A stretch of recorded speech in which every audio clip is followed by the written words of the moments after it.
Ikaw liar. Kita mo yung ginawa ko maganda. Maganda nga. Super classy. Sinungaling. Ito na yung aking kuko. Ayan, mag-extension ako ng aking kuko dahil napudpud na. So, ayan, naikabit na siya. Ginupitan na natin para maitama yung gusto nating length. Tapos, ibabuff natin.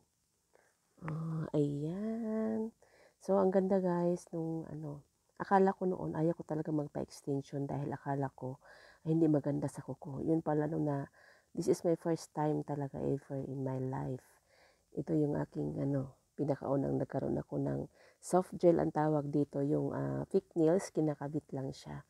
So, gusto ko lang kasi normal na polish. So, ayan, normal lang ang aking pinapahid na kulay. So, ayan, ang ganda niya guys. So amazing na miss talaga ako pagkatapos na nagawa yung aking nails. So, ang ganda. So, hanggang ngayon, nandito pa rin sa akin. Ito ay 2 weeks na. So, ito ay maglo-long last ito ng mga 1 month or more. So, ayan, pwede rin siya mag-gel.